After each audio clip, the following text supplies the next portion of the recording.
Let's head to Busia County, where bodaboda operators are in Busia town are decrying the increased cases of motorcycle robberies. The operators claim the criminals mostly target a specific type of motorcycles, the Boxer, which are mostly acquired on credit, raising fears of organized crime. Some of the robberies have left riders dead, as many fault the divisions within their leadership ranks for their misfortunes. Busia County Commissioner Kipchumba Ruto has ruled out claims of organized groups. Busia, the border town where bodaboda as a means of public transport began.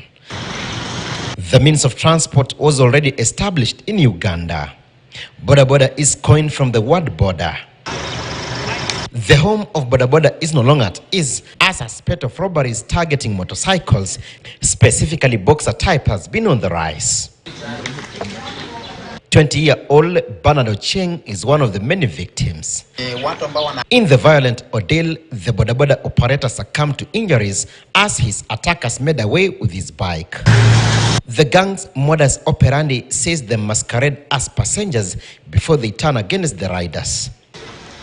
Ocheng suffered the same fate in the hands of the gang.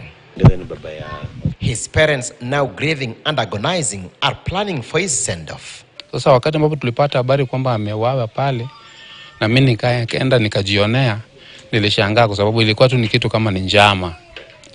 Sasa tukashangaa ni kitu gani huwa inafanyika hapa Busia, kwa sababu jinsi ambavyo nilichunguza mimi mwenyewe nikaona inakaa kwanza alidungwa visu kwa kichwa, alafu baadaye akachapwa shoka ya mkono.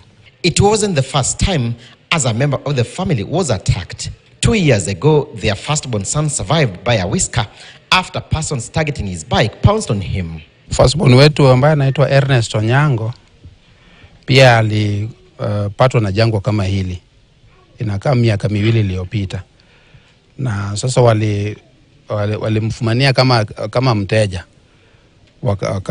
Akawabeba. Ndio jamaa walimchapa na nyundo kabisa mpaka alinuzurika kifo. Lakini bahati mzuri kulikuwa na watu wa boda walikuwa nakuja. Sasa jamaa walipoona mtu wa boda akija wakatoroka. The dusty Busia town is abuzz with activities. It is evident bodabodas are the main means of transport here, but now the operators may not be able to tell who genuine pillion passengers are. Most bodaboda operators acquired their bikes on credit, which is way expensive than acquiring on cash terms, which is way above their means. On their own account, they claim motorbikes acquired on credit and mostly the Boxer type are the gang's favorite. So ni pikipiki mingi zenye watu wetu wanauawa ni za loan. Sasa hatujui shida iko wapi. Na hizi pikipiki tunaambiwa tukienda kuchukua kule kwa hizi mashirika zenye zinapeana loan, tunaambiwa hizi pikipiki ziko na track. Lakini ikiibiwa hivyo hata ukiripoti at the same time unaambiwa ati track hakuna.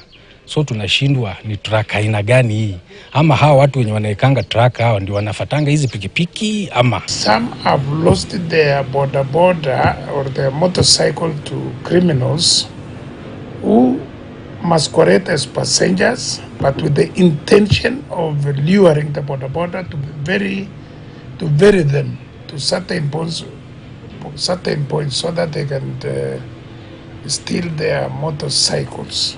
Their numbers have been surging by the day, and to ensure maximum collections, most of the riders have resorted to working at night. It is under the cover of darkness that criminals strike.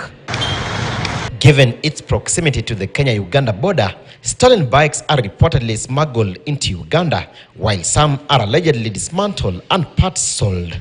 Motorcycles, engines are stolen from Kenya and taken to Lake Victoria to be used in a motorboat